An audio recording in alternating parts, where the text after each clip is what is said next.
अस्सलाम वालेकुम, good morning everybody. क्या हाल है आप लोगों का? Welcome to Geo Pakistan with Huma. Abdullah is missing though, so Abdullah is out of the country, he is going to be away for a couple of days, लेकिन मैं आपके साथ हूँ। कुछ दिनों से हम बात कर रहे हैं ना कि मौसम बड़ा ख़राब है और बारिशें हो नहीं रही और इसकी वजह से वायरस और खांसी एंड ऑल दैट। और हमने ये भी आपसे कहा था, वादा तो खैर नहीं किया था, लेकिन ये सस्पेक्ट ज़रूर किया था कि almost everybody will go through it because पूरे मुल्क में ये मौसम है। तो अब मेरी बारी आ गई है और मेरा गला बहुत ही ख़राब है, तो अगर बीच में मैं खांसना शुरू कर दूं, प्लीज़ बेयर विद मी। मतलब हर किसी का यही ख्याल है, हाल है रादर। और उसकी एक और वजह ये भी है क्योंकि वो मौसम जो है बना हुआ है, अगर बारिश नहीं होगी, जहाँ जहाँ फॉग है, जहाँ जहाँ स्मॉग है, तो it keep standing over there. It has to be, मतलब बारिश होगी तो ये चीज़ जो है ये ख़त्म होगी। और ये सिर्फ हमारा पाकिस्तान में ही मसला नहीं है, पूरे ख़ित्ते में देखें स्मॉग जो इशू है that is really becoming a killer for everybody. वैसे तो बहुत सी मेजर्स लिए जाते हैं, स्कूल दफ्तर वगैरह बंद कर देते हैं जब स्मॉग बहुत ज़्यादा हो। इंडिया में कुछ बड़ी अजीब गरीब चीज़ इस तरह हुई कि लखनऊ में जी एक मैच हो रहा था साउथ अफ्रीका और इंडिया के बीच में। It was a series of T20 matches और it could not go on. इतना हाई एयर क्वालिटी इंडेक्स पे फिगर आया कि लोगों को सांस नहीं आ रहा था, मैच अबैंडन होना पड़ा। सोचें ज़रा, इंटरनेशनल मैच एक लखनऊ में जो हो रहा था वो अबैंडन करना पड़ गया because you just couldn't be in the stadium. तो ये बड़ी सीरियस चीज़ें, रेपरकशंस जो है ना इसके, ये वो मनाजिर ज़रा आप देख लें। बल्कि आई थिंक ये हार्दिक पांड्या ही है जो आपको नज़र भी आ रहे होंगे, जो कि actually you could see him in the ground. Mask उन्होंने पहना हुआ था, विजिबिलिटी पुअर थी, ये सब कुछ हो रहा था। और मतलब इतनी बार इन्होंने मुआयना किया, जाके इन्होंने जायज़ा लिया 6 बार टू बी प्रिसाइज कि ये मैच हो भी सकता है कि नहीं हो सकता। I think this is the first example of its kind जिसमें इतना बड़ा एक इवेंट जो है उसको अबेंडन ख़त्म करना पड़ गया just because you couldn't breathe over there. तो काफ़ी उन्होंने इंतज़ार किया कि वो स्टार्ट करें ना करें। कुछ ऐसी ही, नॉट एग्जैक्टली वैसा, लेकिन एयर क्वालिटी इंडेक्स इस वक्त अगर हम आपको बता दें, लाहौर हमारे यहाँ दूसरे नंबर पे है, पहले पे कायरो है, तीसरे पे दिल्ली है, फिर चौथे पाँचवें बाय द वे कराची है। बट कहने का मतलब ये है कि this is becoming a serious menace. तो ऐसा एग्जाम्पल जो है हमने पहले देखा नहीं था, लेकिन कुछ करना पड़ेगा। एक और सवाल वैसे, by the way when I was going through it, अब नॉर्थ में जो हमारे है वहाँ तो चले स्मॉग वगैरह है, इंडिया में भी है, पाकिस्तान में भी है, लेकिन इंडिया में इतने स्टेडियम्स हैं, why would they do this match over there जब उनको पता है कि इस मौसम में जो है वो बहुत स्मॉग सिचुएशन है। इन एनी सिचुएशन बहुत सी बातें करनी है, सो लेट अस बिगिन कि हमारे यहाँ क्या हो रहा है। आपको बताएं कि am I looking at the right camera, सारे मुझे बता दें पहले तो। कुछ मुझे ऐसी कन्फ्यूजन, अब मैं सही देख रही हूँ? Alright, got it. पहले भी वैसे मैं यही देख रही थी, but anyway social media platforms जो हैं पाकिस्तान में, अगर उन्होंने दफ्तर कायम नहीं किए तो ये एप्लीकेशंस बंद की जाएंगी, जुर्माने भी होंगे। हुकूमत ने एक और वार्निंग जारी कर दी है और अगर बात यहाँ तक पहुँच चुकी है तो अभी से ये डिस्कशन जो है वो भी बड़ी ज़रूरी है कि आने वाले वक्त में आज़ादी इज़हार राय का तहफ़्फ़ुज़ कैसे होगा। That's a big question. गुज़िश्ता हफ्ते आपको बताएं, गुज़िश्ता हफ्ते में वज़ीर मुमलिकत बराए दाखिला तलाल चौधरी, वज़ीर मुमलिकत बराए कानून और इंसाफ बैरिस्टर दानियाल मलिक और पार्लिमानी सेक्रेटरी बराए इत्तलात बैरिस्टर दानियाल चौधरी ने कॉन्फ्रेंस और खुसूसी पैगामात के ज़रिए कमोबेश एक ही बात दोहराई, और वो ये कि फेसबुक, एक्स समेत कई प्लेटफॉर्म्स पर एंटी स्टेट मवाद पाकिस्तान के लिए एक चैलेंज बन चुका है, ख़ास तौर पर दहशतगर्दी से मुतालिक चीज़ें। और कहा गया कि सोशल मीडिया प्लेटफॉर्म्स ना तो ये मवाद हटाते हैं और ना ऐसे कामों में मुलव्वस अफराद का IP एड्रेस जो है या लोकेशन शेयर करते हैं, तो they are not basically helping. मिसाल उन्होंने ये दी कि दहशतगर्दी में मुलव्वस 19 अकाउंट्स भारत और 28 अफगानिस्तान से ऑपरेट किए जा रहे थे, जिन्हें पाकिस्तान ने खुद पकड़ा बेसिकली। और पाकिस्तान का मुतालबा रहा है कि ऐसे मवाद फैलाने वाले अकाउंट्स को एक ऑटो डिलीट हो जाना चाहिए, एक सिस्टम होना चाहिए ऐसा। और इससे भी बढ़कर ये ज़रूरी है कि तमाम सोशल मीडिया प्लेटफॉर्म्स पाकिस्तान में अपने ऑफिसेस जो हैं, अपने दफ्तर जो हैं वो खोलें, ताकि यहाँ के कवानीन के बारे में उनको पता चल सके और ऑब्वियसली वो फॉलो करें।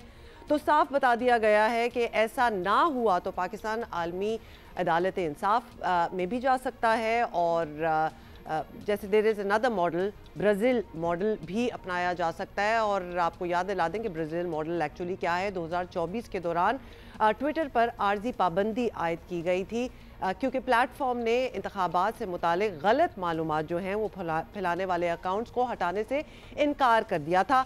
और बाद में एक्स ने जुर्माना अदा किया था वैसे तो इसका, तो मुकामी नुमाइंदे जो हैं वो भी मुकर्रर किया था वहाँ, ये बहुत कुछ हुआ था। That is the very model that we want कि पाकिस्तान में भी इम्प्लीमेंट हो, और डिमांड भी ये की जा रही है। अब इस मुतालिक सोशल मीडिया प्लेटफॉर्म्स को 24 जुलाई को भी एक वार्निंग इशू की जा चुकी है। और पाकिस्तान में सोशल मीडिया से मुतालिक हुकूमत की ये सेंसिटिविटी नई नहीं है। वी ऑल नो दैट एक तवील अरसे तक एक्स बंद रहा था, आप लोगों को याद ही होगा। और किसी ज़माने में I think almost like 10 years back और सो यूट्यूब भी बंद कर दिया गया था। You remember that? बड़ा ही मुश्किल वक्त था वैसे वो तो। वैसे ये सब कुछ करने के बावजूद मतलूबा नताइज जो थे, देवर एक्सपेक्टिंग कि कुछ ऐसा होगा, वो हुआ नहीं था। फिर पीका जैसे कवानीन बनाकर देख लिया और एक स्पेशल एजेंसी NCCIA बनाई जिसकी परफॉर्मेंस तो खैर आप लोगों के सामने ही है। कोई डकी भाई वाला स्कैंडल जो है वो उन्हीं से गुजरा है। तो वजह वही है कि कानून बनते किसी और नाम पर हैं और उनका इस्तेमाल जो है वो किसी और काम के लिए होता है। और अब भी कुछ एक्स्ट्रा ऑर्डिनरी करने से पहले हुकूमत को ये याद रखना होगा कि मे की जंग हो या ऑस्ट्रेलिया की दहशतगर्दी से जुड़ी साजिशें हो, सोशल मीडिया ने ही भारतीय और अफ़गान और इजरायली प्रोपेगेंडे के ख़िलाफ़ पाकिस्तान का केस जो था वो लड़ा और केस जीता। रिमेंबर कि मतलब कितनी सपोर्ट में we have seen this over the years, जहाँ नेगेटिव्स होते हैं वहाँ पॉजिटिव्स भी होते हैं। So you have to be very careful उसको देखने में। मतलब हर चीज़ का ये नहीं होता तरीका कि जी बैन कर दो, बंद कर दो। We have seen it in the past कि वो it doesn't work like that. तो इसके साथ साथ जी सोशल मीडिया से अब बहुत से लोगों का रोज़गार भी मुंसलिक है, we can not deny that as well. और उसकी बंदिश एक नए क्राइसिस को जो है वो बना सकती है। सो लिहाजा a lot of things need to be taken into consideration before हम ये कहें कि जी अगर आपने दफ्तर नहीं बनाया तो हम इसको बंद कर देंगे। It doesn't work like that. In fact इसके बारे में चलें बात भी कर लेते हैं। आसमा शराजी सीनियर सहाफ़ी हैं, आसमा ने हमें ज्वाइन किया। आसमा, हुकूमत ने सोशल मीडिया प्लेटफॉर्म्स को वार्निंग दे दी है एक दफ़ा फिर कि उन्होंने पाकिस्तान में अगर दफ्तर वगैरह नहीं खोले तो ब्राज़ील मॉडल आ जाएगा और ये प्लेटफॉर्म यहाँ बंद कर दिए जाएंगे, बहुत कुछ कहा। तो आपकी नज़र में हुकूमत के पास जेन्युइन वजूहात है कि ऐसा करने की, या फिर एक बार फिर हुकूमत मुखालिफ आवाज़ों को जो है वो बंद करने की नीयत है? मेरा ख्याल है कि अभी तक तो हुकूमत एक तरह से एक थ्रेट परसेप्शन रख रही है कि अगर सोशल मीडिया के ऊपर लोग अपनी बात कह रहे हैं तो उसको कंट्रोल करने के लिए कि इनको बंद कर दिया जाएगा। ब्राज़ील के अंदर जो एग्ज़ाम्पल्स हैं, एक तो बदकिस्मती की बात है कि कभी मिस्र की एग्ज़ाम्पल्स आती हैं, कभी ब्राज़ील जैसे मुल्क की एग्ज़ाम्पल्स आती हैं।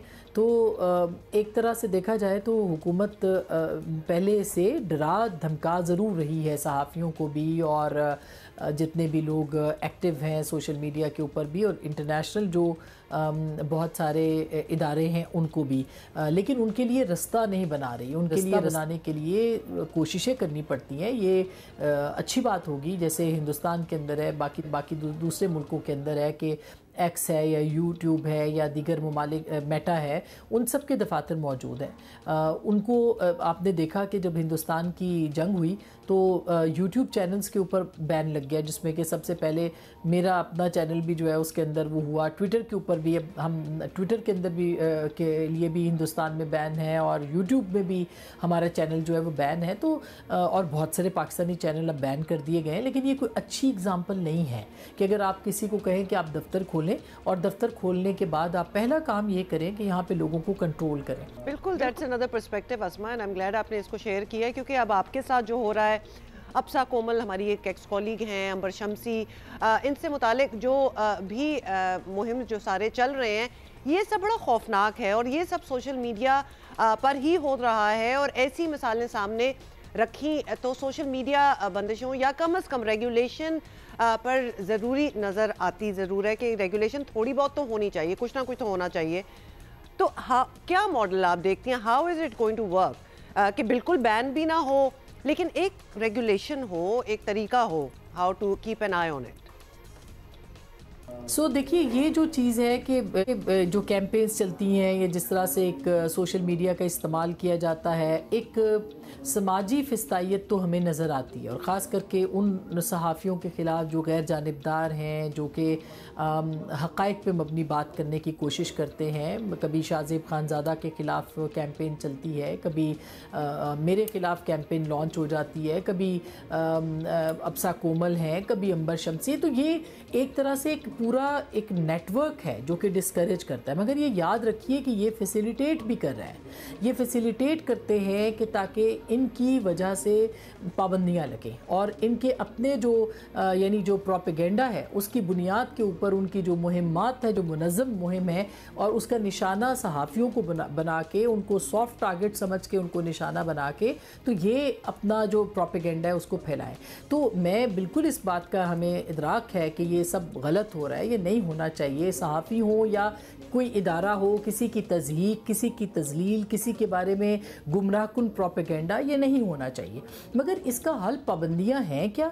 इसका हल पाबंदियां नहीं है। इसका हल ये है कि आप अपने जो लॉज हैं उनको स्ट्रॉन्ग करें, डेफमेशन के लॉज करें। आपके अपने अंदर जो शिकायत, मतलब मिसाल के तौर पे मुझ समेत बहुत सारे सहाफ़ियों ने FIA के अंदर कंप्लेंट्स की हुई हैं, बहुत सारे लोगों की, लेकिन उसके बावजूद उसके ऊपर कोई अमल दरामद नहीं होता। बिल्कुल आपने बात की है पॉइंट टू पॉन्डर कि अगर अपने ही लॉज, जो एग्जिस्टिंग लॉज हैं, उन्हीं को अगर सही कर लिया जाए, इम्प्लीमेंट कर लिया जाए, समझ लिया जाए, तो फिर बहुत सी चीज़ों की ज़रूरत नहीं होगी। सहाफ़ती तंजीमें आसमा कहती हैं कि कोई चाइना, ब्राज़ील, शुमाली कोरिया मॉडल नहीं चाहिए।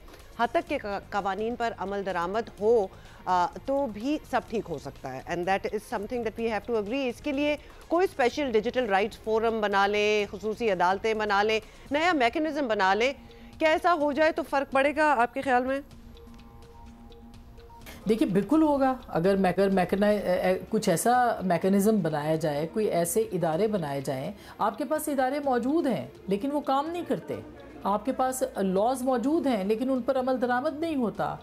इतना स्लो प्रोसेस है हर चीज़ का, इस कदर मैनिपुलेटेड सिस्टम है कि आप इंसाफ के हुसूल के लिए आप दर बदर की ठोकरें खाते हैं, उसके बाद भी आपको इंसाफ नहीं मिलता है। तो मेरा ख्याल है कि रखा जाए, इस पूरे सिस्टम के अंदर एक विंडो ये रखनी चाहिए कि अगर आप, जैसे दुनिया भर में है, आपने देखा बरतानिया के अंदर राइट्स हुए थे, वहाँ पे लोगों ने फौरी तौर पर अदालतें बनी, 24 घंटों के अंदर अंदर अदालतों ने सज़ाएँ दी, किसी ने सवाल नहीं उठाया, और वहाँ पे लोगों को नज़र भी आया कि इंसाफ हुआ है।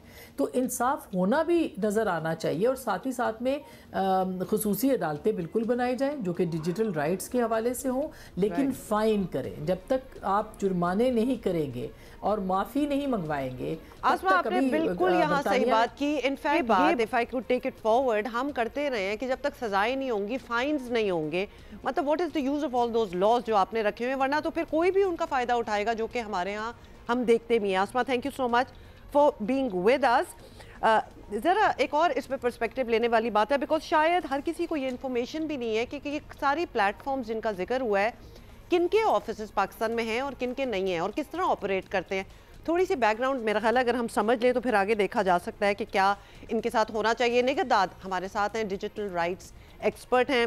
निगत, सबसे पहले तो यही बता दें, एक्स का कोई ऑफिस है पाकिस्तान में? मतलब this is for common knowledge, because हर कुछ अरसे बाद ये ज़रूर बात होती है कि जी हम आपको बंद कर देंगे अगर आपने अपना दफ्तर यहाँ नहीं खोला। तो कहाँ है ये दफ्तर? नहीं, एक्स का कोई पाकिस्तान में ऑफिस नहीं है। और अगर मैं ये कहूँ कि जब से इलॉन मस्क ने ट्विटर को एक्वायर किया और वो एक्स बना है, तब से एक्स की जो अपनी कारकर्दगी है, ना सिर्फ पाकिस्तान के लिए बल्कि बाकी ममालिक के लिए भी बहुत ज़्यादा ख़राब हो गई है।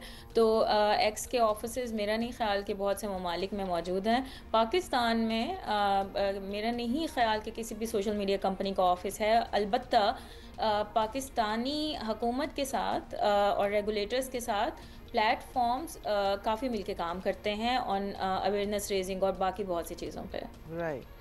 तो जब प्लेटफॉर्म्स काम करते हैं तो ये प्लेटफॉर्म्स ऑब्वियसली एक लिएज़ोन होगा, एक वर्किंग रिलेशनशिप होगी आपस में।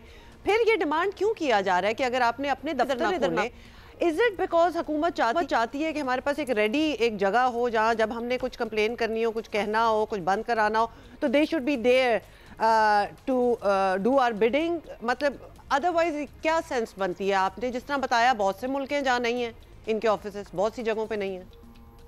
बिल्कुल, और बहुत से ममालिक जो हैं वो प्लेटफॉर्म्स को रेगुलेट करने की कोशिश कर रहे हैं, और उन्होंने कवानीन भी बनाए हैं। यूरोप का कानून जो डिजिटल सर्विसेज एक्ट है, इसके अलावा बाकी भी कवानीन है। लेकिन मसला ये है कि ऑफिसेस का ना होना पाकिस्तान में एक्चुअल मसला नहीं है। मसला ये है कि आपने क्या इनेबलिंग इन्वायरमेंट दी हुई है कि ये कंपनीज यहाँ पे आके अपने ऑफिसेस बनाएं। तो ये हमेशा हम लोग ये बात करते रहे हैं कि अगर आप उनको मजबूर कर रहे हैं कि वो यहाँ पे ऑफिसेज बनाएं, तो आपने कितनी अट्रैक्टिव मार्केट पाकिस्तान को बनाया है उनके लिए। तो एक तो ये चीज़, दूसरी चीज़ ये कि जो ब्राज़ील के लॉ की बात हो रही थी, हुमा, ब्राज़ील का जो लॉ है वो it's not a bad law by the way. अगर पाकिस्तान ब्राज़ील जैसे लॉ को, जो कि इंटरनेट बिल ऑफ राइट्स कहा जाता है, अगर उस मॉडल को अपनाता है तो हम एक बहुत अच्छे रेगुलेटरी मॉडल की तरफ जा सकते हैं। क्योंकि ब्राज़ील का जो लॉ है वो ब्यूरोक्रेटिक ऑर्डर्स नहीं देता, वो कोर्ट्स के थ्रू कंटेंट रिमूवल के ऑर्डर्स आते हैं, वो मिनिस्ट्रीज के थ्रू नहीं आते। गवर्नमेंट जो है वो खुद जो है वो टेक डाउन के ऑर्डर्स नहीं दे सकती, रिमूवल टेक डाउन के, जैसे अभी आपके कहने का मतलब है कि there is a court over there that decides कि अगर ये प्ली हुई भी है कि कंटेंट रिमूव करे, whether it should be removed और नॉट, वो इंडिपेंडेंस ऑफ डिसीजन मेकिंग है, ओवरसाइट है, वहाँ पे अकाउंटेबिलिटी है, और क्लियर उनकी प्रोटेक्शन है आज़ादी राय की। उनके कानून के अंदर ये प्रोटेक्शन दी हुई है, और डेटा प्रोटेक्शन और प्रिवेसी की भी उसमें प्रोविजंस है। तो मैं तो कहती हूँ अगर वो वाला लॉ लाना चाहते हैं, अगर बिल्कुल मुकम्मल तौर पे वो लॉ ले आए और नेक नियति से ले आए, तो that's a good law Pakistan में, अगर ब्राज़ील के मॉडल को ये फॉलो करते हैं। क्योंकि वहाँ पे तमाम इदारों की ओवरसाइट है। ऐसा नहीं है कि चंद अफराद या चंद इदारे जो हैं वही डिसीजन लेते हैं कंटेंट रिमूवल के। Nighat, who are the stakeholders? मतलब अगर ये डिसीजन मेकिंग हो, जिस तरह अभी आपने बड़े कम अल्फाज में without getting into too much detail बता दिया कि देयर आर सम मॉडल्स जैसे ब्राज़ील वाला है that could be followed, it would work for us as well. Who are the stakeholders हमारे यहाँ हुकूमत के साथ जो उनको एडवाइस करते हैं? मतलब ये एडवाइस गई होगी उनके पास, उन्होंने रद्द कर दी होगी, मतलब why not something else like this? देखिए, हम तो बहुत दफ़ा मीडिया के थ्रू भी बात करते हैं, कभी डायरेक्टली भी बात करते हैं, और स्टेक होल्डर्स जो हैं वो इस वक्त तो मुझे लगता है कि काफ़ी ज़्यादा है। ना सिर्फ मिनिस्ट्रीज़ या प्राइवेट इदारे या सोशल मीडिया कंपनीज़ नहीं हैं, बल्कि जो डिजिटल राइट्स के इदारे हैं, जो सहाफ़ियों की तंजीमें हैं, क्योंकि इनके हकूक़ जो हैं उनको भी इन लोगों को, इन स्टेक होल्डर्स को अपने हकूक़ को प्रोटेक्ट करना है, गिवन हमारी हिस्ट्री और जो कुछ होता आया है। तो स्टेक होल्डर्स तो सारे मौजूद हैं और ये बताते भी रहे हैं। आई थिंक पॉलिटिकल विल की बात है कि आप कितना चाह रहे हैं कि एक अच्छा कानून लेकर आए और फिर उसको प्रॉपर तरीके से इम्प्लीमेंट करें। अभी जो आपने बात की डकी भाई वाली भी, आई थिंक ये तमाम चीज़ें आपस में जुड़ी हुई हैं। मुझे ये लगता है ज़ाती तौर पे कि इस इदारे को मुकम्मल तौर पे प्योर करने की ज़रूरत है, और ये काम गवर्नमेंट को सबसे पहली बुनियाद पे करना चाहिए। क्योंकि कानून आप लेकर आ जाएंगे, लेकिन अगर इन्फोर्समेंट जो एजेंसी है वहाँ पे मसाइल होंगे, तो कभी भी आप कानून को मुकम्मल तौर पे अमल दरामद उसकी नहीं करा सकते। Thank you so much Nighat for explaining that to us, बहुत शुक्रिया। So in the end obviously जिस तरह निगत भी कह रही थी कि ये मीडिया के थ्रू भी बहुत सी इंफॉर्मेशन जो है वो पास ऑन होती है, और शायद स्टेक होल्डर्स वगैरह तो हैं इसमें हुकूमत के साथ, लेकिन any good advice should be welcome. There are other models in the world जिनकी वही इश्यूज़ हैं, चैलेंजेस हैं जो हमारे यहाँ भी हैं, and they are actually dealing with them. There are other ways to go about it. ये डिमांड करना, और हमारे दोनों गेस्ट ने यही कहा, ये डिमांड करना कि जी आप अपने ऑफिसेज इधर खोलें, तो हमने कोई ख़ास इन्वायरमेंट ऐसी दी नहीं हुई कि जहाँ आप ऑफिसेज खोलें, या तो हम उसको इतना लुक्रेटिव बना दें स्पेस कि एवरीबडी वुड वांट कि यहाँ जी पाकिस्तान इज़ अ हब और यहाँ ऑफिसेज ज़रूर होने चाहिए। और अगर ऐसा नहीं हो सकता, then go via the Brazil model or any other that suits you, क्योंकि challenges जो हैं हमारे सिमिलर हैं। अच्छा जी, ये एक बात थी we wanted to talk about, और ज़रा और थोड़ी सी बातें करते हैं। आपको बताएं कि 3 मुल्की सीरीज़ और ICC अंडर 19 वर्ल्ड कप के लिए पाकिस्तान अंडर 19 टीम का ऐलान कर दिया गया है। अब ऐलान तो कर दिया, अब आपको बता देते हैं फरहान यूसुफ पाकिस्तान अंडर 19 टीम की क़यादत जारी रखेंगे, हु इज़ द कैप्टन। और अंडर 19 3 मुल्की सीरीज़ जो है वो जिम्बाब्वे में 25 दिसंबर से 6 जनवरी तक खेली जाएगी। अंडर 19 3 मुल्की सीरीज़ में पाकिस्तान, अफगानिस्तान और मेज़बान जिम्बाब्वे शामिल है। ICC अंडर 19 वर्ल्ड कप 15 जनवरी से 6 फरवरी तक नामीबिया, मैंने सही कहा है, नामीबिया और जिम्बाब्वे में होगा। और दोनों अंडर 19 टूर्नामेंट्स जो हैं वो 50 ओवर्स फॉर्मेट में खेले जाएंगे। So this is something that you can look forward to. अभी भी आपको पता है ना कि पाकिस्तान अंडर 19 टीम जो है सेमीफाइनल की, बल्कि सेमीफाइनल अभी होना है। अच्छा, ये मैं कंफ्यूज हो जाती हूँ, श्रीलंका से सेमीफाइनल होना है पाकिस्तान अंडर 19 का और इंडिया और बांग्लादेश का होना है, राइट? और फिर जो जीतेगा फिर उनका आपस में फाइनल होगा, कुड भी Pakistan and India, you never know. अच्छा, आजकल ना ये बात हमने ज़रूर करनी है बिकॉज ये आपके फ़ायदे की होगी। वैसे तो ज़्यादातर बातें हम वही करते हैं जो आपके फ़ायदे की हों, होपफुली।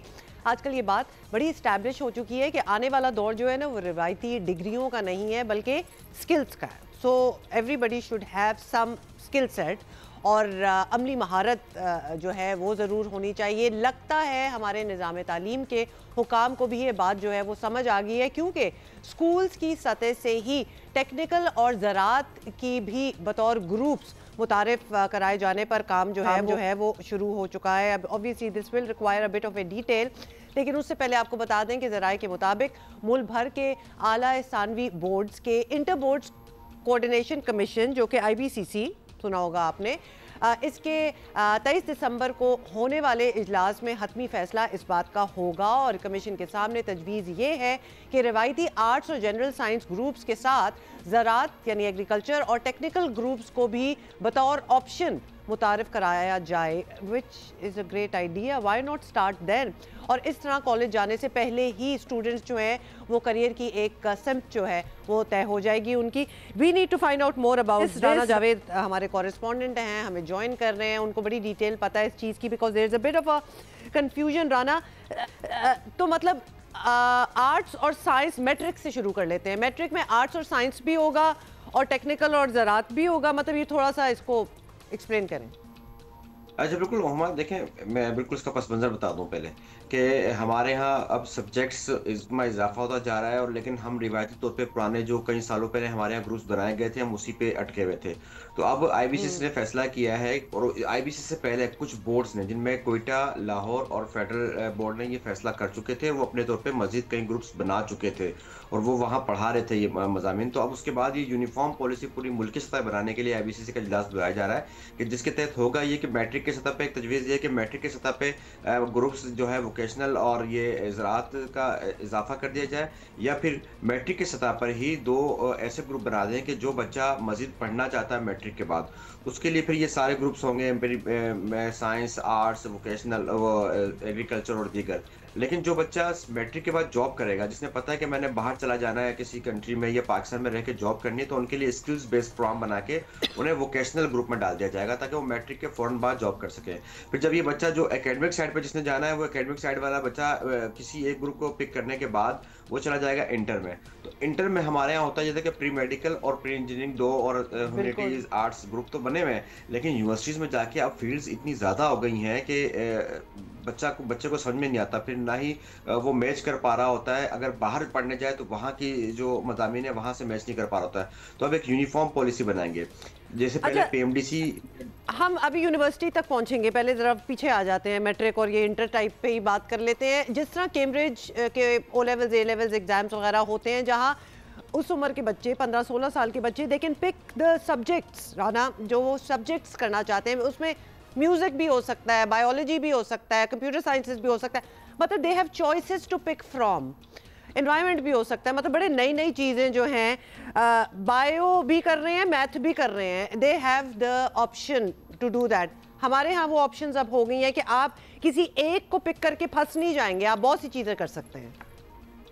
जी बिल्कुल, हमारा आइडिया यही है, लेकिन हमारे पास जो दस्तयाब फील्ड्स होंगी हमारे पास फ़िलहाल यूनिवर्सिटीज़ में और जो जितनी फ़ील्ड्स आपने कही हैं वो तमाम नहीं है। लेकिन दस्तयाब सब्जेक्ट्स के हिसाब से हमारे पास बच्चों को अब ये ऑप्शंस देने जा रहे हैं कि आप ग्रुप्स के बजाय सब्जेक्ट्स पे फ़ोकस करें। और जो या आपने ओ लेवल और कैमरे सिस्टम की बात की है, एक मसला ये भी डिस्कस होने जा रहा है इस इजलास में कि जब बच्चा ओ लेवल कर कर आता है या बाहर से पढ़कर आता है, तो फिर हम उसे इक्विवेलेंस के लिए हम उसे मुख्तलिफ सब्जेक्ट्स करवाते हैं। या आपने बिल्कुल। साइंस कुछ अरसे पढ़ना है और या मैथ पढ़ना है, तो वो भी खत्म करने जा रहे हैं। उसके हवाले से भी एक यूनिफॉर्म पॉलिसी ला रहे हैं कि जब बच्चा बाहर से इतना अच्छा पढ़कर सब्जेक्ट्स पढ़कर आ रहा है, तो हम क्यों उसे बाउंड करें कि वो यहाँ पे मुख्तलिफ सब्जेक्ट्स पढ़े और उसके बाद हम उसे यहाँ की यूनिवर्सिटीज में एडमिशन देंगे। तो उसी जो कैमरे सिस्टम वाला जो एक ऑप्शन है, उसी को फॉलो अप करते हुए पाकिस्तान में भी अब यही करने जा रहे हैं कि दस्तयाब सब्जेक्ट्स के हिसाब से मज़ामीन को लाएंगे, या फिर एक ऑप्शन ये है कि या तो ये तमाम ग्रुप्स ख़त्म ही कर देंगे बिल्कुल, और दस्तयाब जो जिस तरह आपने कहा कि जो भी मज़ामीन है उनमें पढ़ाएं, या फिर इन्हें ग्रुप्स ये में फैसला इजाफा करना साजी पड़ेगा, होनी है मजीद राना, ग्रुप ये अलग करने फैसला पड़ेंगे। साजी होनी है 24 दिसंबर को जब ये बात होगी, इन सारी जी चीजों बिल्कुल, पे 23 बात होगी, दिसंबर को, राइट? जी 23 दिसंबर को इस्लामाबाद में जो इजलास होगा तमाम बोर्ड्स के चेयरमैन होंगे और यही फैसला होना है उसमें।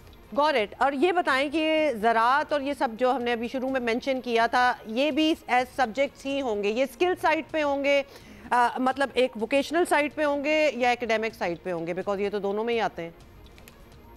वोकेशनल जो है वो वोकेशनल साइड पे चल जाएगा, लेकिन एग्रीकल्चर और दीगर जो ग्रुप्स, अगर पहला फैसला ये करना है कि ग्रुप्स रखने हैं या नहीं रखने, या तो सब खत्म कर देंगे। अगर रखने हैं तो फिर इन ग्रुप्स का इजाफा होगा कि जिनमें टेक्निकल, वोकेशनल, एग्रीकल्चर और दीगर और बहुत सारे ग्रुप्स उनकी नज़र में है कि वो सारे उनमें इजाफा कर देंगे, ताकि बच्चों को आगे जाके यूनिवर्सिटीज़ में आला तालीम हासिल करने में, या पाकिस्तान से बाहर जाते हैं तो पाकिस्तान से बाहर जाके ये प्रॉब्लम फेस ना करने पड़े कि वो मेडिकल कर कर आएँ और दुनिया भर में जो है वो मुख्तलिफ सब्जेक्ट्स को पढ़ाया जा रहा है, तो फिर वहाँ जाकर उन्हें दोबारा पढ़ने पड़ते हैं, या बाहर से आने वाले बच्चों को पढ़ने पड़ते हैं। तो ये एक यूनिफॉर्म पॉलिसी कर देंगे और ये मुख्तलिफ बोर्ड्स में पहले से अपनाई जा रही है। लेकिन जैसे हमने पहले एक बनाया हुआ था कि जिस बच्चे ने आर्ट्स में किया हुआ है मैट्रिक, वो मेडिकल में इंटर नहीं जा सकता, तब वो पॉलिसी भी खत्म कर दी है। जिस बच्चे ने आर्ट्स में मेडिकल किया है किसी भी वजह से कि उसके गांव में या उसके इलाके में अच्छा स्कूल नहीं था साइंस का, तो उसने आर्ट्स पिक कर लिया, तो उसकी क्या गलती है कि वो मेडिकल की साइड वेरी नहीं जा सकता, इंजीनियरिंग की साइड इंटरेस्टिंग नहीं जा और अ सकता। लॉन्ग तो टाइम वो कमिंग फिर एज अब, वेल, इसको यस, तो अब वो अब मैट्रिक आर्ट्स करने के बाद वो एक क्राइटेरिया बनाने के बाद वो आगे इंटर में किसी भी फील्ड में जाके अपना एडमिशन ले सकता है और आगे अपनी आला तालीम उसी सब्जेक्ट में हासिल करे। तो ये एक यूनिफॉर्म पॉलिसी जो है आईबीसीसी के तहत लाई जा रही है, जिसमें तमाम बोर्ड्स को और तमाम जो स्टेक होल्डर्स हैं, Pakistan engineering right. Council, Pakistan medical के, उन सबको ऑन बोर्ड लिया जाएगा इसमें। Got it Rana Javed, thank you for the detail. End of course बहुत से फैसले हैं, बहुत से बोर्ड जो हैं ये ऑलरेडी ये कर भी रहे हैं, but it needs to be streamline. और हम यही कहेंगे कि मतलब देर आए दुरुस्त है, ये बहुत पहले हो जाना चाहिए था, बिकॉज अगर आप दुनिया में देखें तो सब्जेक्ट्स क्या, तौर तरीका ऑफ पढ़ाई, एवरीथिंग हैज़ चेंज। और हम बहुत पकड़ के हमने रखा हुआ है अपनी ट्रेडिशनल ये दो ग्रुप्स वाली जो बात की है। We need to evolve as well, and it's a good thing कि इस पर बात हो रही है। और 24 दिसंबर को मेरा ख्याल है शायद कोई फैसला, 23 दिसंबर को सॉरी, कोई फैसला शायद हो जाए, लेट्स सी। लेकिन आपको एक खबर बतानी है। गुज़िश्ता दिनों लाहौर की इंसदाद दहशतगर्दी अदालत ने कल अदम TLP के डिप्टी चीफ ज़हीर उल हक हसन शाह को उस वक्त के चीफ जस्टिस ऑफ पाकिस्तान के खिलाफ अवाम को उकसाने के जुर्म में 35 साल 35 ईयर्स कैद की सज़ा सुना दी है।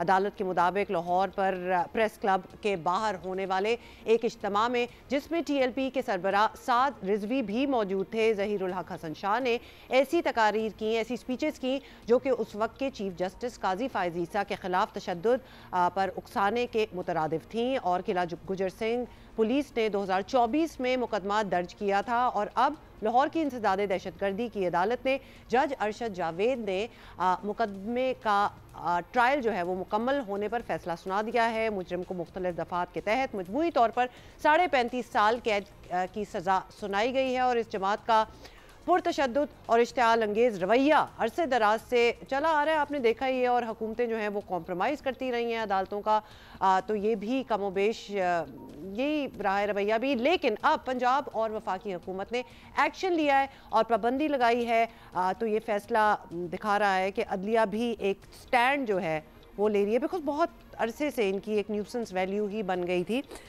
फ़खर दुरानी हमारे साथ हैं, सीनियर सहाफ़ी हैं। फ़खर, सबसे पहले तो ये बताएं कि इंसदाद दहशतगर्दी की अदालत की जानिब से कल अदम TLP के रहनुमा को इश्तिआल अंगेज़ी पर बड़ी सख्त सज़ा सुनाई गई है। 35 साल इज़ अ लॉन्ग टाइम। तो क्या ये समझा जाए कि जहां हुकूमत ने हिम्मत दिखाई, अब शिद्दत पसंदी के ख़िलाफ़ अदालतें भी अज़म दिखाएंगी और ये फ़ैसला जो है ये एक मिसाल एक्चुअली है?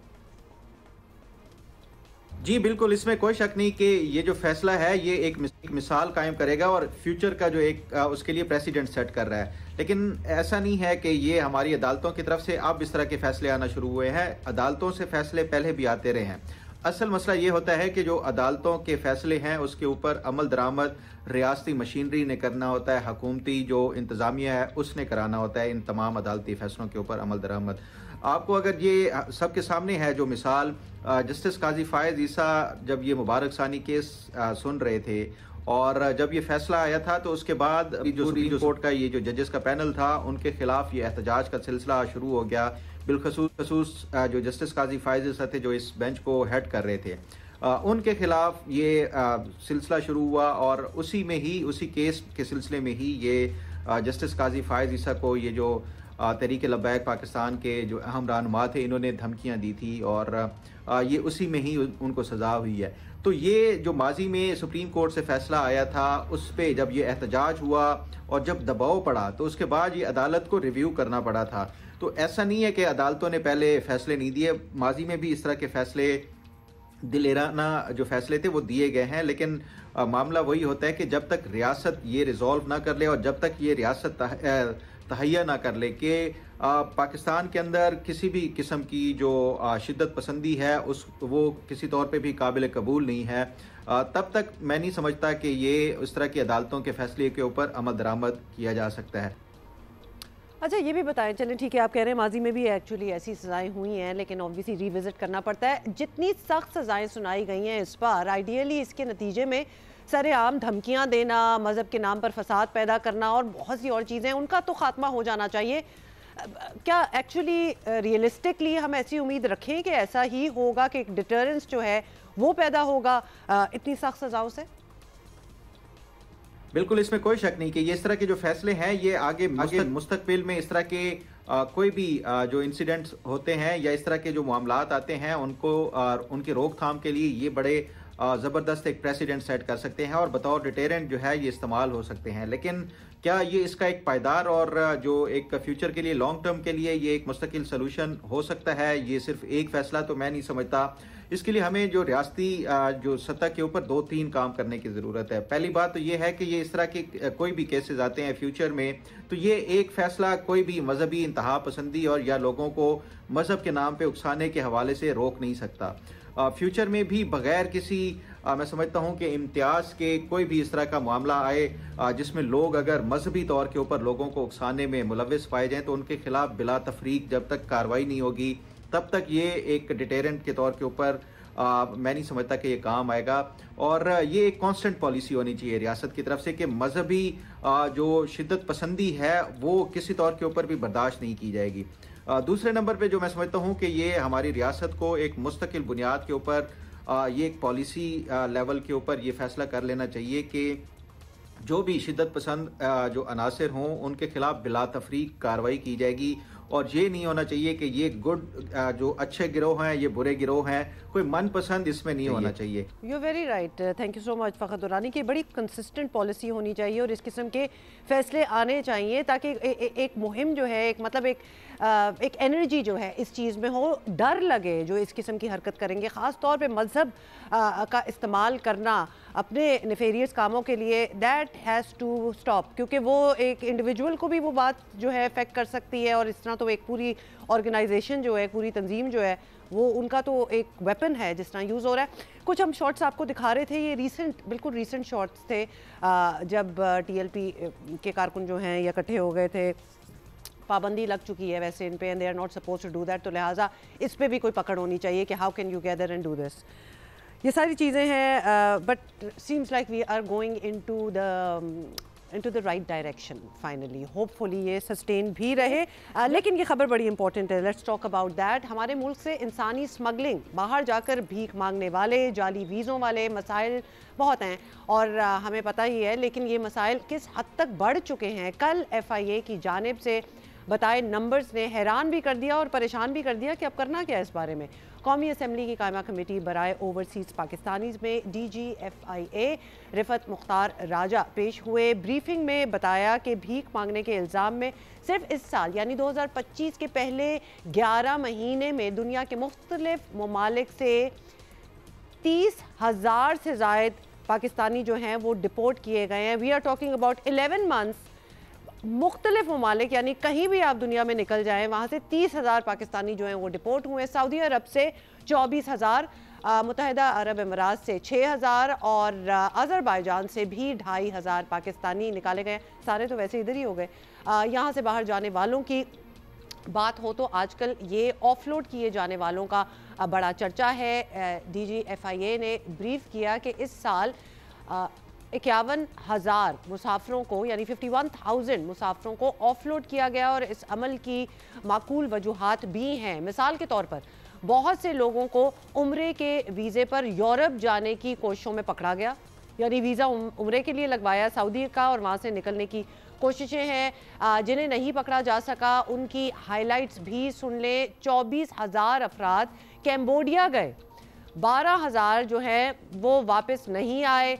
बर्मा में सियाहती वीज़े पर 4,000 अफराद गए, 2,500 वापस नहीं आए। एक जाली फुटबॉल क्लब ने, यहाँ तक बात पहुँच गई है, एक जाली फुटबॉल क्लब ने एक टीम को जापान जो है वहाँ भिजवा दिया जिसमें एक माजूर शख्स भी शामिल था, मतलब he is a part of the team. फिर कई गैर मुल्की पाकिस्तानी पासपोर्ट्स पर बाहर गए, ये इंकशाफ भी हुआ। DG साहब का कहना है कि हालात में बड़ी बेहतरी आई है लेकिन मज़ीद बेहतरी की गुंजाइश भी बहुत है।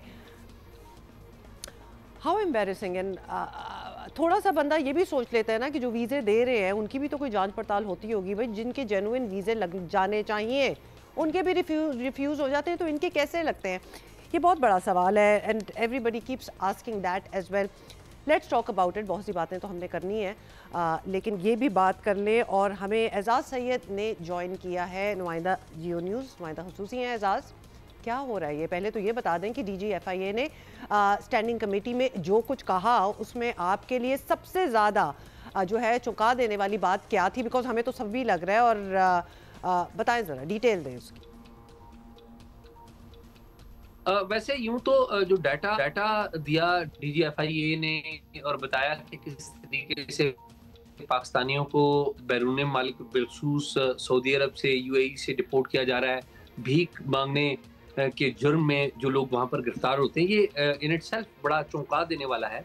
लेकिन मेरे लिए सबसे ज़्यादा चौंका देने वाली बात ये है कि जो DGFIA ने ये बताया कि एक कुछ बंगालीज को उन्होंने यहाँ से पकड़ा है जो बैरून मुल्क जाने की कोशिश कर रहे थे पाकिस्तानी पासपोर्ट के ऊपर। ये बड़ी अलार्मिंग बात है कि आगे सऊदी अरब से ही तकरीबन कम व बेश 2 लाख के करीब ऐसे अफराद के बारे में हमें शिकायतें मौसूल हुई जो कि अफगान नेशनल थे। जो हमें बताया गया, ऑफिशियली सरकारी हुकाम ने बताया था कि वो अफगान नेशनल्स के पास पाकिस्तान के पासपोर्ट थे। अब बंगाली नेशनल्स के पास भी पाकिस्तान के पासपोर्ट आए हैं। ये बड़ी अलार्मिंग बात है। दैट इज़ समथिंग न्यू, ऐसा पहले हमने सुना नहीं। ऑल्दो बाकी चीज़ें तो हो ही रही होती हैं ज़्यादा, we can talk about that as well. लेकिन और भी बड़ी चीज़ें हैं, जैसे कि ये बताएं कि FIA के मुताबिक जिन लोगों को ऑफलोड किया जा रहा है, जो कि बहुत आजकल इस बात की भी हलचल है, उनके पास कई डॉक्यूमेंट्स की अदम मौजूदगी या सफ़र की जो सर्टिफिकेशन होती है वो ना देने पर ये अमल हो रहा है। तो ये सब चेक करना क्या FIA का दायरा इख्तियार है? ये ज़रूर बता दें, क्योंकि जो ममालिक वीज़े दे रहे हैं ये सब तो उनको चेक करना नहीं चाहिए। देखिए, 2 बातें इसमें। पहली बात तो ये है कि पासपोर्ट एंड इमिग्रेशन जो डिपार्टमेंट है उसके पास हवाई अड्डों की जो इमिग्रेशन का सिस्टम है वो होना चाहिए। लेकिन ये इमिग्रेशन का जो सिस्टम है वो एग्जिट और एंट्री पॉइंट्स जितने भी हैं पाकिस्तान के, वहाँ पर FIA उसको देख रही है और ये ट्रेडिशनली चला आ रहा है। इसके ऊपर काफ़ी लेद दे भी हुई है, बहस भी हुई है।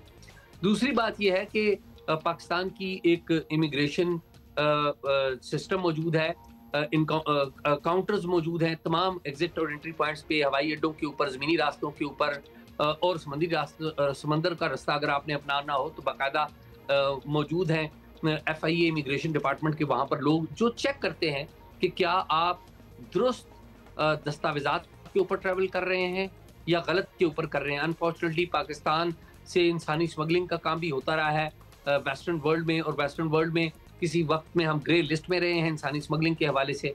और फिर जो डाटा आया है वो भी हमें बताता है कि जो गैर कानूनी तौर पे दुनिया भर में पाकिस्तान, दुनिया भर में जो ममालिक वेस्टर्न वर्ल्ड में जाते रहे गैर कानूनी तौर पे, पाकिस्तान टॉप 5 कंट्रीज में रहा है। तो ये इंटरनेशनल प्रेशर और इसके ऊपर FIA की जिम्मेदारी भी है।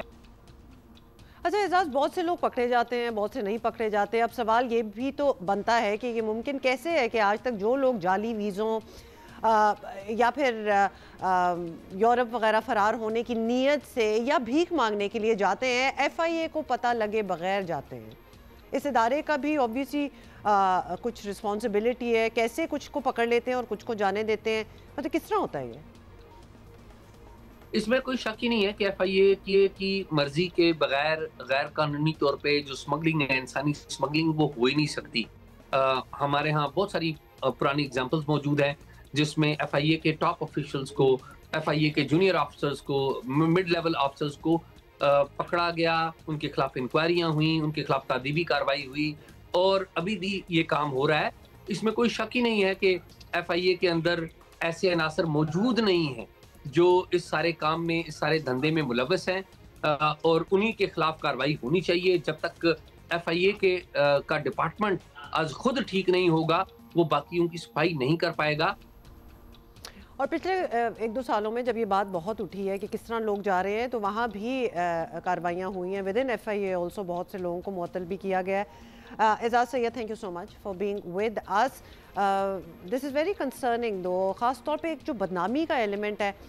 वुड यू बिलीव, अपना आंखों देखा हाल मैं आपको बता दूंगा। I was in Dubai recently, और मस्जिद के बाहर मैंने खुद देखा कि पाकिस्तानी जो हैं वो लाइन से एक फैमिली बैठी हुई है, एंड दे वर बैगिंग, और लोग दे भी रहे थे उनको, बट बहुत ही एम्बेरसिंग था। कोई और बैग नहीं कर रहा था वहाँ, कोई और भीख नहीं मांग रहा था, ये एक पूरी फैमिली बैठी हुई थी। और ये तो मैं एक छोटा सा एग्जांपल आपको दे रही हूँ, और फिर अब आप दुनिया में देख लें, मतलब कितने पैसे लगा के जाना कोई आसान तो नहीं है ना, मुफ्त तो नहीं है। वीज़ों के पैसे लग रहे हैं, टिकट्स के पैसे लग रहे हैं, फिर आप जा रहे हैं, फिर आप वहाँ रह रहे हैं और वहाँ भीख मांग रहे हैं।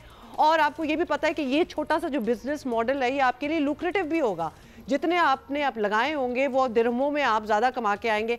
But even then, I mean, जो आप मुल्क के साथ कर रहे हैं, that's another story altogether. और सारे पकड़े जा रहे हैं वैसे तो। अच्छा, कुछ और भी लोगों को वैसे तो पकड़ा जाना चाहिए, जैसे कि आपको पता है कि हमने इस बारे में बात भी की थी। कराची के नाले में गिरकर बुजुर्ग जाँ बहक, लिया में खुले मैन होल ने बच्चे की जान ले ली। हुकाम के एक्शंस के जो हैं वो वादों के बावजूद ये वाक़यात ख़त्म नहीं हो रहे। So something needs to be done there. बताया है कि गवर्नेंस में बेहतरी की अब भी गुंजाइश है, बहुत गुंजाइश है भाई। पहले कराची की बात करते हैं, जहां कोरंगी के इलाके में एक 80 साला बुजुर्ग मगरिब की नमाज़ पढ़कर साइकिल लेकर पैदल घर की तरफ जा रहा था। साइकिल उसने साथ पकड़ी हुई थी और वहाँ जी पैर फिसलने से नाले में गिरकर जाँ बहक हो गया। बड़ी ख़तरनाक किस्म की इसके तो वीडियो भी जो है वो भी वायरल हुई है। और इस मकाम पर ना तो नाले की कोई हिफाजती दीवार थी, ना कोई स्ट्रीट लाइट्स थी, वो भी नहीं थी। और कोई टैनी वगैरह भी डाल देते होते हैं ना जब नाला खुला होता है, हमारे यहाँ बड़ी आम प्रैक्टिस है।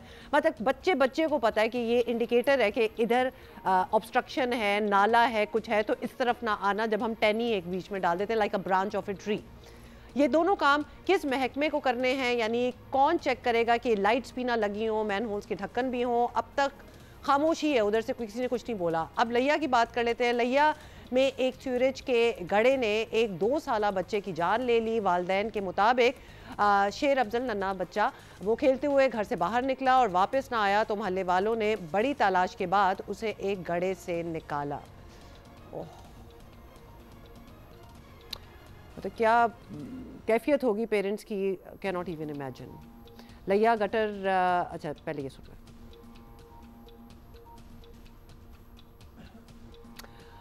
अच्छा, इस मामले पर आपको बता दें कि वज़ीर आला पंजाब ने नोटिस लिया और असिस्टेंट कमिश्नर का तबादला कर दिया। लेकिन क्या ये काफ़ी है? मतलब असिस्टेंट कमिश्नर से काम कराएं, उसको तो आपने छुट्टी दे दी तबादला करके। हुकूमतों का काम तो ये यकीनी बनाना है कि ऐसे हालात जो हैं वो कहीं पैदा ही ना हो। और इस पॉइंट तक पहुंचने के लिए अभी बहुत काम की ज़रूरत है कि जहां ये सब कुछ ठीक हो जाए। मतलब आए दिन हम ये, वैसे तो हम कराची से ज़्यादा ऐसी खबरें रिपोर्ट करते हैं कि नालों के कवर्स नहीं होते, लेकिन अब लिया से भी ये होना, actually it can happen anywhere. Faridullah, नुमाइंदा जियो न्यूज़, उन्होंने हमें ज्वाइन किया है और लिया वाले वाक़े पे पहले बात कर रहे हैं हम। ये बताएं कि ये वाक़या क्या हुआ था, अब तक हुकूमत ने इस पर क्या एक्शन लिया है?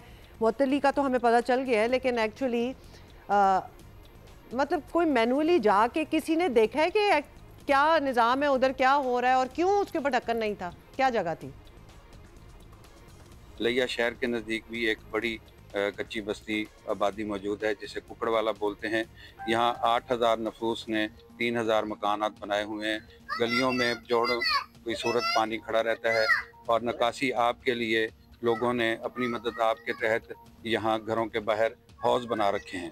2 रोज़ कबल इस बस्ती का एक 2 साला बच्चा बाचा खान और शेर अफजल बाहर गली में खेलते हुए ऐसे ही अपने घर के बाहर बनाए गए हौज में गिरकर जहाँ बहक हो गया था, जिसकी वजह से पूरे इलाका की फ़िज़ा सोगवार है।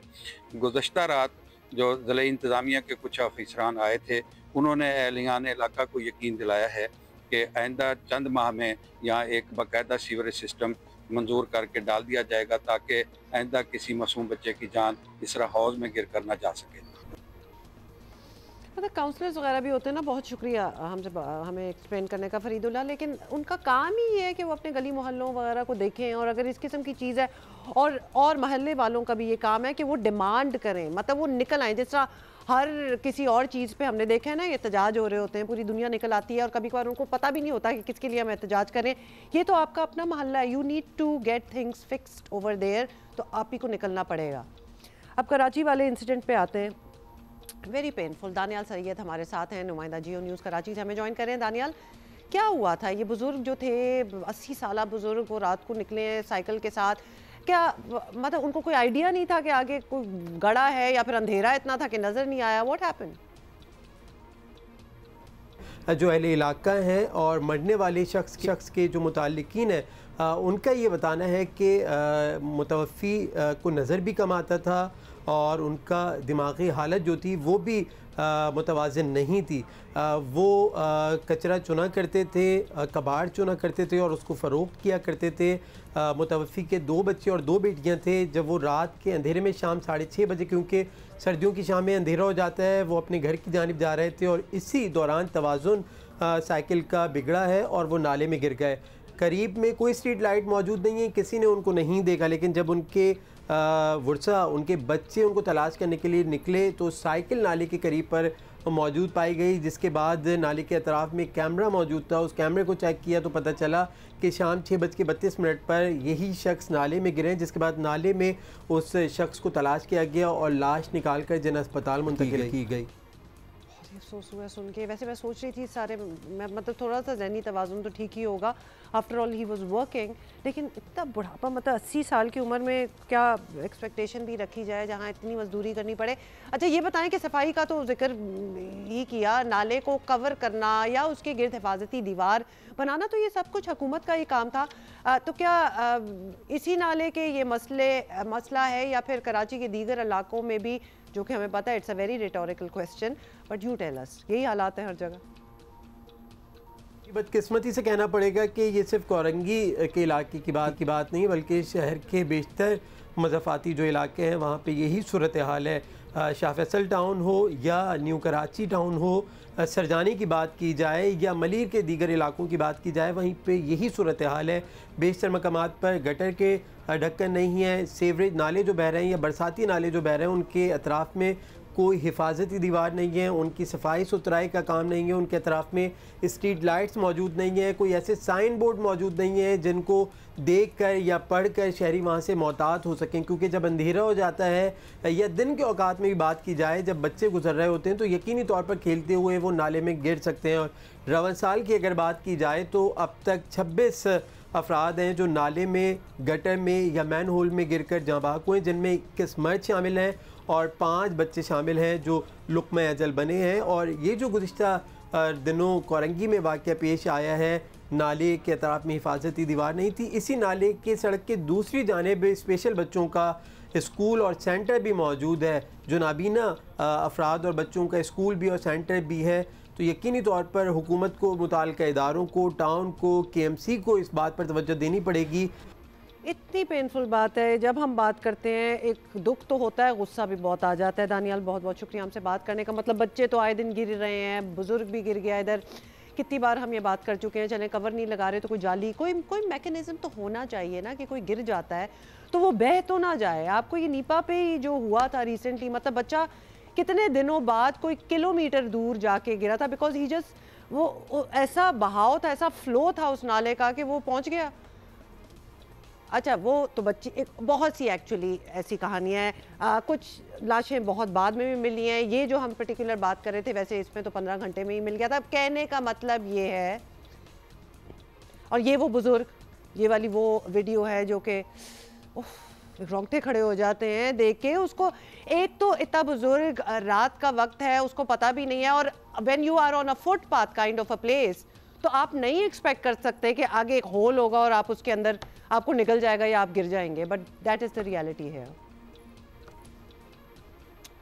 वापस आ जाएं, ये बड़ी हार्ट ब्रेकिंग विजुअल्स हैं, और ऐसी विजुअल्स जब हमें पहले भी आई हैं, वो बच्चे की गिरने की भी जो थी, मतलब भागता भागता जा रहा है और बच्चा गिर गया उस होल में। और पता है जब ऐसा होता है ना, उम्मीद तो आप कर सकते हैं कि बचत हो जाए और मिल जाए आपके बच्चे या जो भी गिरा है। चांसेस बहुत कम होते हैं, बिकॉज हैव यू एवर, मतलब कितनी कम खबरें ऐसी होती हैं कि कोई बच जाए, और ज़्यादा खबरें यही होती हैं कि क्या हुआ। We have a special guest here, और हम बात करना चाहते हैं पाकिस्तान के खेलों के कैलेंडर में। आपको बताएं कि chief of naval staff golf championship का एक बड़ा अहम मकाम है, और इन मुकाबलों से ही हमें ऐसे स्टार्स मिले हैं जिन्होंने आलमी सतह पर भी अपना नाम बनाया है। और कल आपको बताएं कराची में इसकी 29th एडिशन का इफ्तिताह हुआ, और इस बार 11 कैटेगरीज हैं। 700 से ज़ायद गोल्फर्स एक्शन में होंगे। पहली बार जो हैं वो लेडीज़ प्रोफेशनल की कैटेगरी भी है, जिसके बारे में मैं बहुत इंटरेस्टेड हूँ। I will be asking. Hole in one के लिए गाड़ियों के इनामात सुने जा, गाड़ियाँ भी मिल रही हैं, और मजबूरी तौर पर चैम्पियनशिप की इनामी रकम 1 करोड़ 31 लाख रुपए होगी। सीखना शुरू कर दें गोल्फ भी, बड़ा फ़ायदा है इसमें। We are going to be talking about it. हमारे साथ मौजूद हैं कमोडोर नासिर इकबाल, जो कमांड हैं PNS बहादुर के। बहुत शुक्रिया आपने टाइम निकाला। You are a golfer yourself. अस्सलाम वालेकुम। फर्स्ट ऑफ ऑल बहुत बहुत शुक्रिया मुझे इस जगह पे बातचीत करने का मौका देने के लिए। जी हाँ, मैं गोल्फर भी हूँ। ज़बरदस्त। तो ये तो काफ़ी अरसे से ऑब्वियसली ये चैम्पियनशिप, ये टूर्नामेंट्स होते रहते हैं। What special this time? अच्छा, एक तो ये 1995 से सीनियर्स ओपन गोल्फ चैम्पियनशिप का इनेकाद हो रहा है, और बहुत ही कम प्राइज़ मनी से स्टार्ट किया, 5 लाख शुरू में, और अब माशाल्लाह से जैसे कि आपने बताया 13.1 मिलियन पाक रुपीज़ का इनाम इसमें रखा गया। 2 गाड़ियाँ भी शामिल हैं होल इन वन करने पे। तो इसके बारे में अगर मैं और बात करूँ तो ये चैम्पियनशिप, इस दफ़ा की जो चैम्पियनशिप है, इसमें डिफरेंट 11 कैटेगरीज़ हैं। लेडीज़ भी इसमें प्रोफेशनल्स ऐड की हैं, बच्चों की कैटेगरी भी है, वेटरन्स हैं, जवान हैं।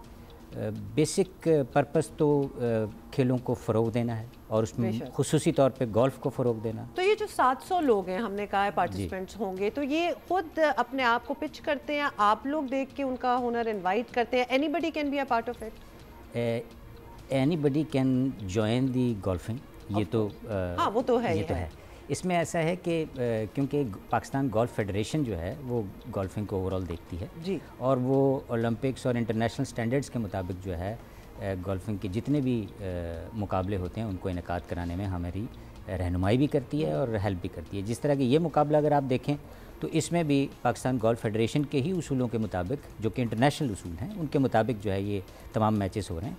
और इसमें जो कैटेगरीज डिफ़ाइन हैं, इसमें पाकिस्तान गोल्फ फेडरेशन का समझ लें कि पैटर्नेज भी शामिल है पाकिस्तान नेवी के साथ साथ। तो फॉरेनर्स जो हैं, जो फॉरेन प्लेयर्स भी आ रहे हैं, ऑब्वियसली कम्पीट करने आ रहे हैं, उनको भी अब ये इदराक हो गया होगा कि Pakistan is a good place जहाँ गोल्फ जो है उसमें इंटरेस्ट भी है, लोग खेलते भी हैं और कम्पेटिटिव है। इट्स नॉट जस्ट कि जी खेल रहे हो आप ज़रा वर्ल्ड क्लास प्लेयर भी हो। जी हाँ, जी हाँ, जी हाँ, बिल्कुल। इसमें अभी जिस तरह मैं बात करूँ तो इसमें कुछ फॉरेन प्लेयर्स वैसे जो लोकल रह रहे हैं पाकिस्तान में, उनको खेलने का भी मौका मुयस्सर हुआ है। ज़बरदस्त। तो मीन्स कि ऐसा नहीं है कि एक सिर्फ पाकिस्तानीज़ के लिए, ये खेलों का फ़रोग तो सबके लिए हम समझते हैं। पाकिस्तान नेवी का वैसे ये विजन आप तो खुद भी खेलते हैं, तो आप जरा स्टैंडर्ड भी असेस कर सकते होंगे। जो हमारे जो चैम्पियंस हैं गोल्फ के, आर वी इंटरनेशनल स्टैंडर्ड के हमारे लोग? अल्हम्दुलिल्लाह हमारे जो लास्ट ईयर के विनर चैम्पियन थे अहमद बेग साहब, उन्होंने रिसेंटली जो है क्वालिफाई किया है एशियन टूर के लिए,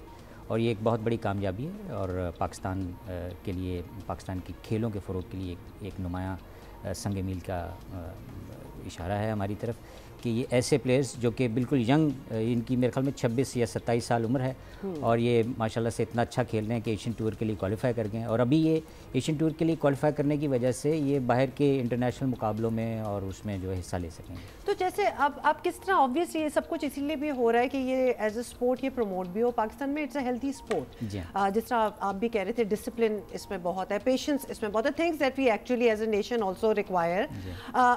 how do young people get into it? क्योंकि हमारे यहाँ मतलब unless and until you are a part of a club, golf खेलना मुश्किल है। मतलब इट्स नॉट लाइक क्रिकेट के किसी भी आप गली मोहल्ले में भी खेल सकते हैं। गोल्फ एक बड़े स्पेशल रिक्वायरमेंट होती है उसकी।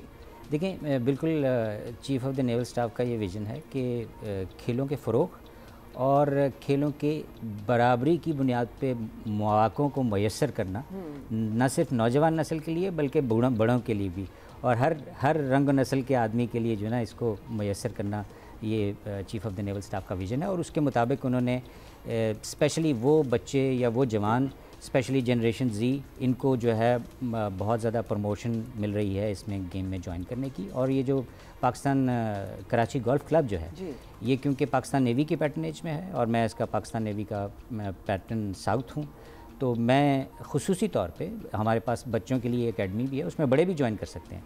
तो एक एकेडमी है जिसमें बाहर से सिविलियंस भी जो हैं अपना गेट पास बनवाएं और अपनी शनाख्त अपनी शनाख्ती कार्ड की बुनियाद पे वो आके मेंबरशिप लें, और बहुत ही सस्ते बुनियादों पे उनके लिए डेली बेसिस पे जो है ना कोचेज़ मौजूद हैं। 4 कोचेज़ हमने ये सिर्फ बच्चों के लिए रखे हुए हैं, जो कि डेली बुनियादों पे अगर आएँ और वहाँ पे बिल्कुल सस्ता 100 रुपये में। यहाँ आपने कहा बच्चे भी आ सकते हैं, बड़े भी आ सकते हैं। इज़ इट वन ऑफ दो स्पोर्ट्स जो कि वैसे तो कोई भी चीज़ हो अगर बचपन से आप स्टार्ट कर दें तो आपके पास काफ़ी अच्छा टाइम होता है उसको सीखने का और अपने आप को पॉलिश करने का, लेकिन इज़ दिस वन ऑफ दो स्पोर्ट्स जो आप कभी भी पिकअप कर सकते हैं? जी हाँ। अब अगर आप मेरी मिसाल लें तो मैं आई एम 52, तो मैंने अभी लास्ट ईयर ज्वाइन किया और मुझे 6 महीने हुए हैं खेलते हुए, और मैं माशाल्लाह से बहुत सारे प्लेयर्स जो कि कई सालों से खेल रहे थे उनसे अच्छा खेल रहा हूँ। उसकी बुनियादी वजह यह है कि एक अच्छी कोचिंग और थोड़ा सा जो है अपनी सेहत के लिए टाइम निकाल करके, जो कि पाकिस्तान नेवी सीनियर्स का जो विज़न है कि भाई सेहतमंद फ़ौजी और सेहतमंद आवाम होनी चाहिए, उसके मुताबिक जो है क्लीन और ग्रीन एनवायरनमेंट मैंने बहुत लोगों से सुना, और आप भी जिस तरह बता रहे हैं कि it's a great sport to get into. हम ज़रूर एक्सपीरियंस करेंगे इंशाल्लाह। अब जल्दी से बता दें कल शुरू हुआ है और कब तक चलेगा? ये 17 तारीख कल, यानी कि इसको फॉर्मली ओपन कमांडर कराची उन्होंने इसका इफ्तिताह किया है बाकायदा। और ये प्रोफेशनल्स, सेमी प्रोफेशनल्स, अभी लेडीज़ के और एमेचर्स के तमाम कैटेगरीज़ के मैचेस जारी हैं, और इंशाल्लाह ताला 21 तारीख तक ये चलेगा, और 21 को फॉर्मल इसकी क्लोजिंग जो है chief of the naval staff grace करेंगे ओकेजन पे। ऑलराइट, ज़बरदस्त। So thank you so much for coming and best of luck to the people who are participating and competing. Prize money बड़ी ज़बरदस्त है जी। Commander Nasir Iqbal, thank you for being here. अच्छा जी, अब हम ज़रा सिडनी हमले की थोड़ी सी इसलिए बात कर लें क्योंकि उसमें मुलव्विस जो दहशतगर्द साजिद अकरम और उसके बेटे का जो इंडियन पासपोर्ट है, भारतीय पासपोर्ट, वो मंजर आम पर आ गया है। दहशतगर्द साजिद अकरम का पासपोर्ट भारतीय सिफारत खाने ने 24 फरवरी 2022 को 10 साल के लिए जारी किया था, और भारतीय हुकाम ने जानबूझकर हकीकत छुपाई और अपने मीडिया को पाकिस्तान पर इल्ज़ाम तराशी के लिए वक्त देते रहे। चंद रोज़ पहले साजिद अकरम ने भारतीय पासपोर्ट पर, आपको पता है वो फिलीपींस गए और क्या क्या हुआ, we won't get into that, but कहने का मतलब ये है कि 10 साल के लिए उन्होंने खुद इशू किया था, उनको पता था, and they just let social media go wild इल्ज़ाम लगाने के लिए पाकिस्तानियों पे। Just wanted to tell you that. साथ ही एक और चीज़ जी, पाकिस्तान बहुत सी तब्दीलियों के बावजूद आज भी बुनियादी तौर पर एक ज़राई मुल्क है, और ज़राअत और किसान हमारी मईशत के लिए रीढ़ की हड्डी हैं, और आज भी ये सेक्टर हमारे GDP का सबसे बड़ा हिस्सा है, यानी 23.5% कंट्रीब्यूट करता है, लेकिन इसमें भी कोई शक नहीं कि हुकूमतों की जानिब से इस सेक्टर को भी वो तरजीह नहीं मिलती जो कि मिलनी चाहिए। बात हम करेंगे राबेल सदोज़ई से, जो कि मार्केटिंग एंड सेल्स मैनेजर हैं फातिमा फर्टिलाइज़र्स की। उन्होंने हमें ज्वाइन किया है। आज किसानों का आलमी दिन जो है मनाया जा रहा है। राबेल, कैसी हैं आप? राबेल, ज़राअत और किसान हमारे ऐसे इशू हैं जिन पर हुकूमती तवज्जो तो देखा जाए तो बड़ी कम रही है, प्राइवेट सेक्टर की जानिब से भी उन्हें कम अहमियत मिली है, ऐसा क्यों है? नहीं, I think Huma, I think first of all thank you very much for inviting me to your show and on this very relevant day सलाम किसान पे। मेरे ख्याल में तो गवर्नमेंट की यस थोड़ी बहुत काविश तो रही है, लेकिन आई थिंक अब कॉर्पोरेट्स ने रियलाइज कर लिया है कि they need to step forward और गवर्नमेंट का हाथ बटाना इसमें बहुत ज़रूरी है। I think at Fatima fertilizer, क्योंकि हम एक बहुत इंटेग्रल पार्ट है एग्रीकल्चर का और फर्टिलाइज़र सेक्टर का, तो हम काफ़ी इनिशिएटिव्स ले रहे हैं जहाँ पे हम किसानों की मदद भी कर रहे हैं, उनकी हैंड होल्डिंग भी कर रहे हैं, उनकी एजुकेशन भी कर रहे हैं और डिफरेंट इनिशिएटिव्स लेकर आ रहे हैं ताकि उनको हम 21st सेंचुरी में लेके आ सकें और नए तर्ज और तरीके सिखा सकें फार्मिंग के। हमारे अच्छा, ऐसे इनिशिएटिव्स राबेल, कुछ इनिशिएटिव्स का जिक्र करें कि किस तरह किसानों की मदद की जा सकती है और उनकी रिक्वायरमेंट क्या है, क्या चेंज है जो वो सबसे ज़्यादा चाहते हैं? आई थिंक सबसे बड़ा जो हमारा इशू है ना वो यील्ड पर एकड़ का है पाकिस्तान में और हर क्रॉप का है।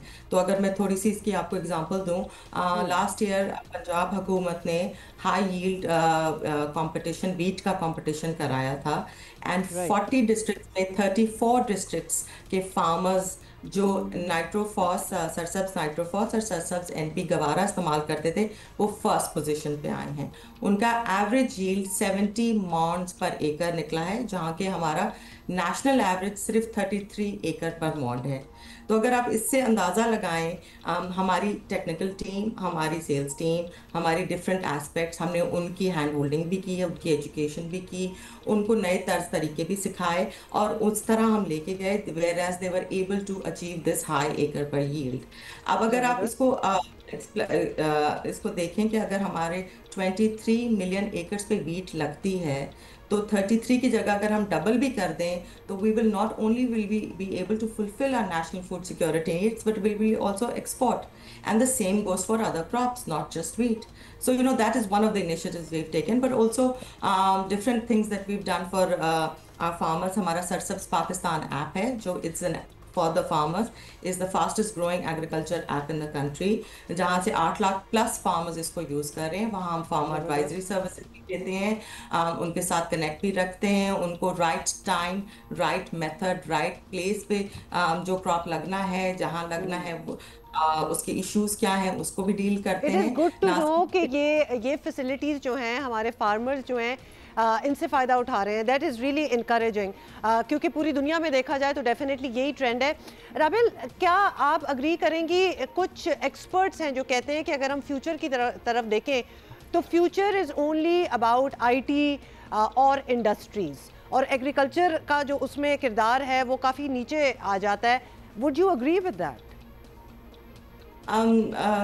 It's very interesting. Of course, the future is AI. But AI को आपको different sectors में लाना पड़ेगा. I think COVID proved कि agriculture is far more important than any of us realized. Food security is an issue not just for our country, जहाँ पे 240 million लोग रहते हैं, but worldwide, globally, जहाँ billions में अभी है। So I don't think that you can minus agriculture or you can eliminate the need for agriculture. But yes, what needs to be done in our country is R&D. R&D agriculture में बहुत ज़रूरत है। Climate resilient seeds की बहुत ज़रूरत है। High efficiency irrigation systems लाने की बहुत ज़रूरत है। Soil management and balanced use of fertilizer की ज़रूरत है। Got it. Digitalization। Thank you so much Rabel for here with us. हर साल आप आती हैं और बड़ी अच्छी इन्फॉर्मेशन जो होती है वो इम्पार्ट होती है। Rabel Sadozai, marketing and sales manager, Fatima fertilizer. And with that I am closing the show. इंशाल्लाह कल मुलाकात होगी। Have a great day.